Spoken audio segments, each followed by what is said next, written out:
Assalamualaikum warahmatullahi wabarakatuh. Perkenalkan, nama saya Andi Reni Pratiwi, Prodi Perbankan Syariah 5 semester 3, NIM 6120620191131.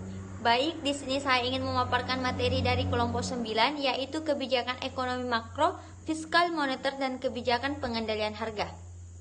Yang pertama, tujuan kebijakan ekonomi makro. Tujuan kebijakan ekonomi makro adalah untuk meningkatkan dan mempertahankan kestabilitas perekonomian dalam negeri. Namun pada kenyataannya, tujuan dari kebijakan ekonomi makro sangat luas dan tidak hanya terbatas pada dua hal itu saja.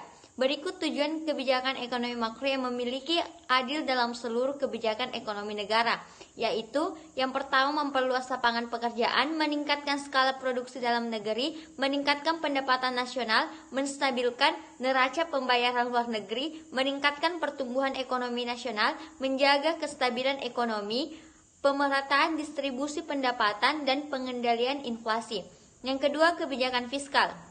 Kebijakan fiskal merupakan kebijakan yang bertujuan untuk mengubah besar kecilnya pengeluaran dan penerimaan negara. Pada praktiknya, kebijakan ini merupakan dasar bagi pemerintah untuk membuat perubahan dalam sistem perpajakan, pengeluaran pemerintah, dan kebijakan lainnya yang bertujuan untuk mempengaruhi faktor interaksi penawaran dan permintaan dalam kegiatan ekonomi, meningkatkan pertumbuhan lapangan pekerjaan bagi masyarakat, mempercepat pertumbuhan ekonomi dalam negeri, dan memberikan keadilan dalam pemerataan pendapatan di masyarakat. Yang ketiga, kebijakan fiskal yang disengaja. Kebijakan fiskal yang disengaja merupakan kebijakan dalam mengatasi masalah ekonomi yang sedang dihadapi dengan cara memanipulasi anggaran belanja secara sengaja, baik melalui perubahan perpajakan maupun perubahan pengeluaran pemerintah.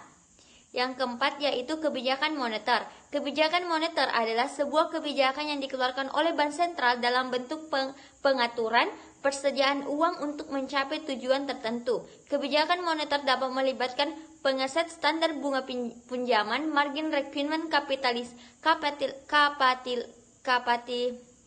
kapitalisasi, atau melalui persetujuan melalui negosiasi dengan pemerintah lain. Yang terakhir yaitu kebijakan pengendalian harga. Pengendalian harga adalah pembatasan dari pemerintah terhadap harga yang dapat diubah untuk barang dan jasa di sebuah pasar. Tujuan dibalik penerapan pengendalian semacam itu dapat bermula dari keinginan untuk mengutamakan tampuk barang bahkan pada saat penyusut, dan untuk memperlambat inflasi, atau secara khusus mewujudkan pemasukan minimum untuk penyediaan barang tertentu atau upah minimum. Baik, itulah materi yang telah saya paparkan. Lebih dan kurangnya mohon dimaafkan. Wabillahi taufiq wa hidayah. Wassalamualaikum warahmatullahi wabarakatuh.